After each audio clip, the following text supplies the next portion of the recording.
Hey guys, welcome back to Checkerboard Chat, the official sports podcast of the Daily Beacon. I'm Blake Von Hagen, the sports editor, here with Will Backus, the assistant sports editor, and Corey Sanning and Noah Taylor, our basketball beat writers. Today we're going to talk about Tennessee men's and women's basketball.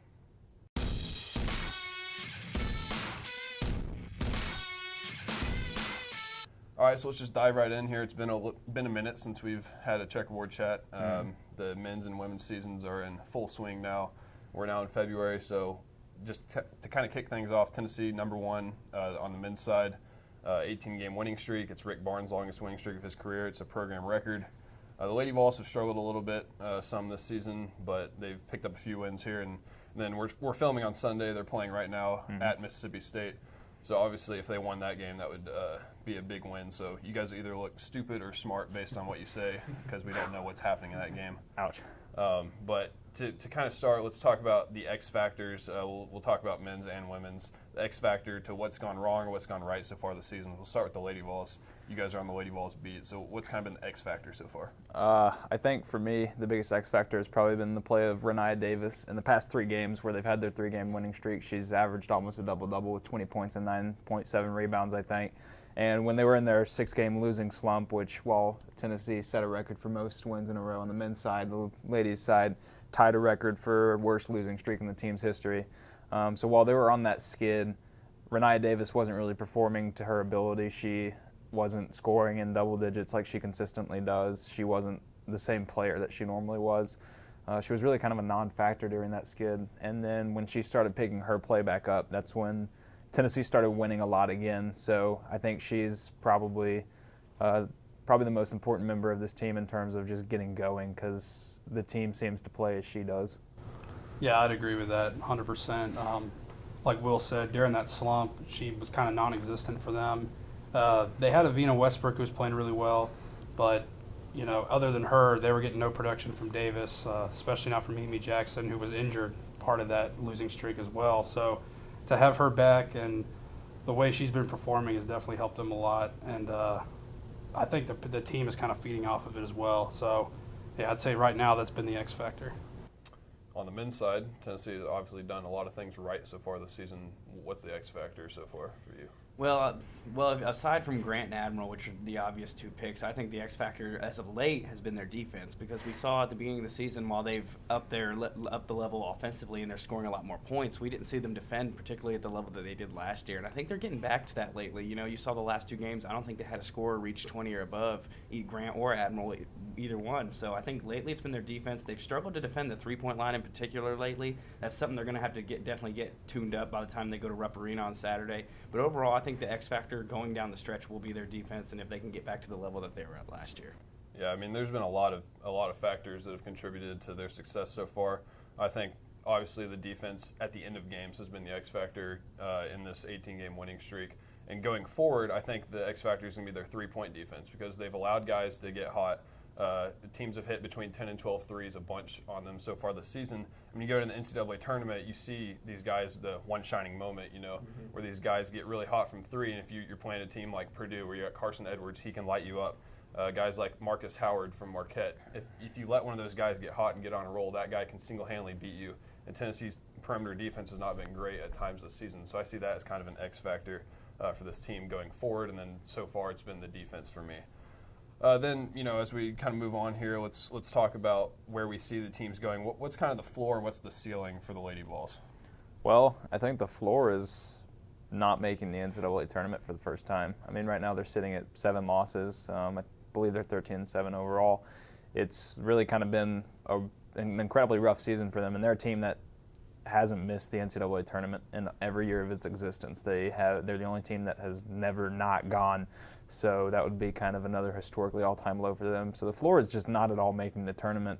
And I think the ceiling's probably, I'd say, somewhere between a 5 and 10 seed in the tournament. If they can close out the season strong, pick up a win against Mississippi State today, which that's going to be incredibly tough to do. They've got a couple tough games on the schedule left at Texas A&M, who's another ranked team, and then they've got South Carolina at home, who's another ranked team, on the road against Missouri, who beat them earlier in the year in Thompson Bowling. So they've got a really rough stretch, but if they can close that out, they could probably sneak their way into a pretty solid top 10, upper half top 10 seed from 5 to 7. But I think the ceiling right now is just kind of lower tier of top 10. they definitely won't host again like they have the past few years. I couldn't see them making a top 4 seed. Not now, unless they win out. Then maybe you can make the argument that they deserve that. But definitely the floor is not making the tournament and maybe going to the women's NIT, and the ceiling's probably somewhere in that 5 to 10 range. Yeah, I'd agree. It'd be extremely disappointing to miss out on the NCAA tournament. Like you said, something they've never done before. But at this point, earlier in the year when we did our predictions, I said Sweet 16 was where they'd probably finish. I don't see it happening now, but yeah, I'd say first or second round is something they could probably hang their hat on, especially after that rough stretch they had. And like you said, a chance today against Mississippi State. Even if they don't win that one, they've got chances against South Carolina, Texas A&M, and a couple quality wins against Missouri, and then the SEC tournament, of course, where they can try to make a run. So, yeah, obviously missing out would be huge for them as a program, but I think they can be happy if they can make the tournament. You guys are there covering this team. It's a team that a lot of people talk about how much talent they have.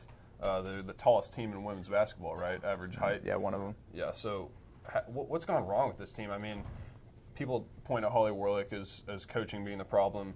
If this team can make the tournament, are they a team that can go on a run because of the talent they have if they kind of put everything together? Yeah, a lot has been made of Holly Warlick's inability to develop talent, and in a sense you can kind of see that last season. If you want to use Avina Westbrook as an example, as a freshman, she really started out the season hot, and then as the season went on, she kind of trailed off. So there's some questions there about her ability to help players get better as the season progresses. Another thing is they have a young team, and that's not usually an excuse in basketball, because you see plenty of young guys in both men's and women's basketball who come in and are immediate impact players. It's not necessarily like college football, where it's a hard transition, but all the time freshmen come in and just have immediate impacts on their team. So I don't know if youth is a great excuse, but I think it might be youth minus adequate development, or maybe adequately getting them prepared for the college stage at some cases, because they're still making a lot of mistakes that you would expect young players to make early in the season, and then maybe iron those things out later in the season, but they're still making those mistakes. They make a lot of careless turnovers. Sometimes they seem a little maverick with the ball. So it's just, I think it's a mixture of youth and maybe not necessarily getting them prepared. There's also the argument that maybe those recruits they're getting were overrated coming out of high school, but they have talent. When you watch them play, they have talent. It's just, I don't know if that talent is getting tapped like it could. Yeah, I'd agree. I'd say part of it's a development issue. A lot of the teams they've played, and it's not something that just started with the 5-game losing streak. I mean, we saw in non-conference play when they were playing teams like Murray State or ETSU, they were having struggles with. So, they're better than most teams they've played. And we've seen them play Notre Dame and, kind of hang with them for three quarters. They beat Texas on the road. Yeah, beat Texas on the road, beat Oklahoma State on the road.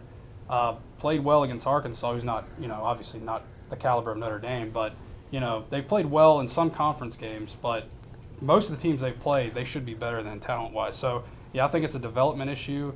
The offense just goes cold over long periods. They rely too much on one or two players, I think, which is, what we were talking about earlier with Rennia Davis, that struggling period they had where she was non-existent. They obviously need to get more out of their guys. So, yeah, I'd agree. It's probably a development issue. Yeah, you mentioned the offense. I think sometimes the offense definitely tends to stagnate, and I think that might be another qualm with coaching, because a lot of people have critiqued their standstill offense, and sometimes it does seem like they're kind of just standing there. They don't get a lot of ball movement. They like to talk about how they want to get more touches, but they really do kind of try to rely on Avina Westbrook and Rennia Davis, and there will be times where Avina Westbrook will dribble the ball around for 15 seconds, and not a whole lot of players are moving around, so it does come down to a question of coaching. I don't think it's a lack of talent at all. I think they're an incredibly talented team. They've got a lot of really untapped potential. I mean, they've had back-to-back top 5 classes. They had the number 1 class in 2017. Last year's class was ranked number 4, I believe. Zay Green has been pretty phenomenal these past few weeks, really the entire season she's been good. So I don't think it's a lack of talent. Yeah, it's interesting you guys talk about the heralded talent on the women's side. On the men's side, these guys that are the number 1 team in the country were not that way coming out of high school. They weren't recruited by the Dukes and the North Carolinas. And Rick Barnes has kind of molded them into what they are now. And they just have a chemistry that is obviously missing on the women's side. So, Corey, as we talk about the men's team, what's kind of the floor and what's the ceiling for the men's team?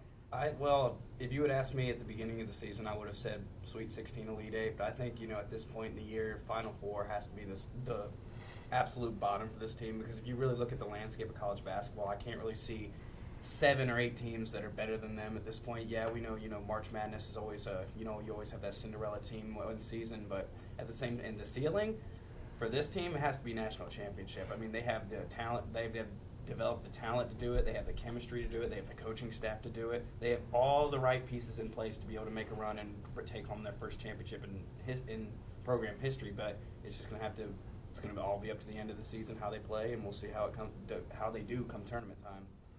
I think the floor would be a loss in like the round of 32, which is obviously highly unlikely, but if you let a guy get really hot or something like I mentioned earlier, there's guys in college basketball that can just get going, and sometimes it just seems like you can't do anything about it. Like last year, Tennessee remembers what happened last year in the tournament, so that kind of thing can happen. That's why March Madness is awesome. That's why we've seen Duke lose to teams like Mercer in the first or second round of the tournament, and that can happen to anybody any year.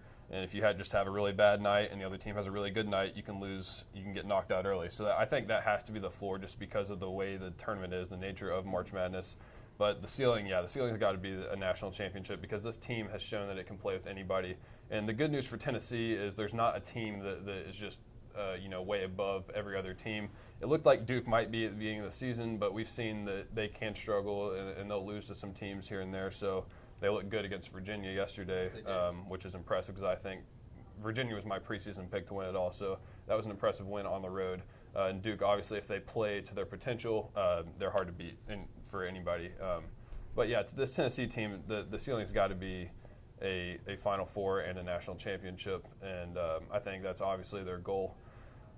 So now that we've talked about kind of the floor and the ceiling, let's go ahead and give our predictions. At this point in the season, it's February, so maybe our predictions have changed since preseason. What do you guys say for the Lady Vols?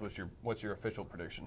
I think my initial prediction before the season was another exit in the second round, and I really have a hard time believing that Tennessee is going to miss out on the tournament this year. I don't think it'll happen.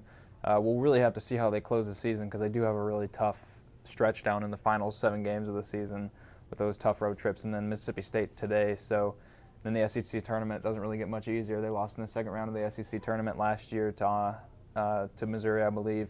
So, but again, I have a hard time believing they'll miss out on the tournament.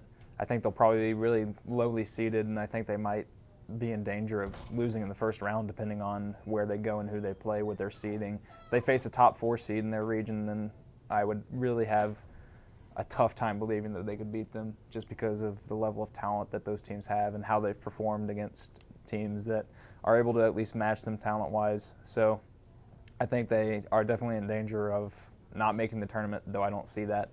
If they do make this tournament, I would venture to guess that they won't make it past the second round. Yeah, I don't see them missing out on the tournament despite, some of the rough stretches they've had. I think they've got plenty of opportunity to prove theyemselves. But, on Friday, Holly Warlick was asked about this Mississippi State game. It's not one I think they're going to win. I don't know how it's going right now, but how would it be a test of where they're at? If the 3-game win streak was just, 3 wins against 3 teams that aren't very good, which they're not, but this Mississippi State game would kind of prove something. So I'd say right now it's probably a second-round exit for them. I don't see them missing out on the tournament.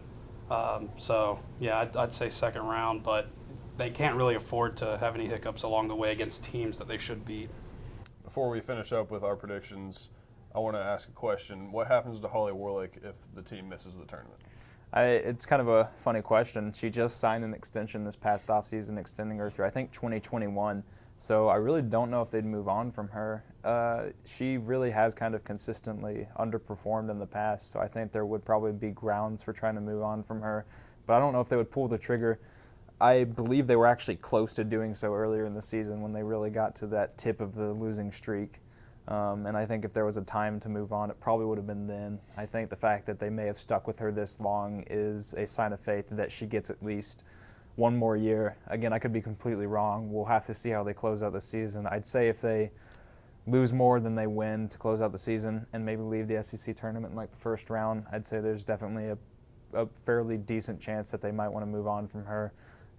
I couldn't even venture to guess who they'd try to get to replace her, though. There's a few former Lady Vols who I'm sure would probably show interest in the job. But right now, I don't see them moving on from her. But again, it's one of those, we'll have to see how the rest of the season plays out. I definitely don't think she has the highest job security right now. I definitely think her seat is probably a little bit warm. She's definitely not comfortable. Yeah, I think there'd be a couple factors in this. It's like you said, who would replace her? I mean, I don't know what the market really looks like because there's obviously a lot of great coaches out there who aren't leaving their programs right now. So, yeah, I guess it would have to depend on how they finish. It is a tough league. Like we said, they are a young team. They've dealt with some injuries. But, it's unprecedented for this program, and it hasn't gotten better. So, if they can close strong, but, if they miss out, it's going to be tough to find an excuse to keep her at this point. On the men's side, I think Rick Barnes will be here until he decides he's ready to hang it up. So as we give our predictions, what do you say for this season? Well, when we originally did our predictions, I said they'd lose 4 games and that they would go to the Final Four, and I think I'm going to go down with the ship. I think they could possibly end the season with 3 losses, depending if they could break through in LSU or in Auburn. And it'll depend on this Kentucky game Saturday. But I think Tennessee will reach the Final Four. I think they have a really good chance of making it to the national championship game. I can't say set in stone if they would beat Duke or if whoever they would face. But I do think that they'll make appearance in the national title game. I think it'll be the first in program history. And like I said, the Rocky Top Rowdies will definitely love that. Yeah, I'm very stubborn with my predictions. No matter what I predict, I always want to stick with it until it actually loses. I said Final Four preseason. I don't feel any different about that now. So I'll say Final Four. Obviously, the bracket, you never know how that's going to shake out, and it could be a tough region for Tennessee, which could change my prediction at that point. But for now, I'm going to stick with that, saying that Tennessee makes it to the Final Four. I don't know what they do once they get there, but Final Four is my prediction. You guys have anything to add on that? Nothing I think of. All right. Well, we'll have coverage this week and going forward for men's and women's basketball. Corey and I will be in Kentucky for College Game Day, and that game, Tennessee-Kentucky on Saturday. That's going to obviously be a huge game. You guys will keep it rolling with the Lady Vols, and we'll be back next week for another episode of Checkerboard Chat. Thanks for watching.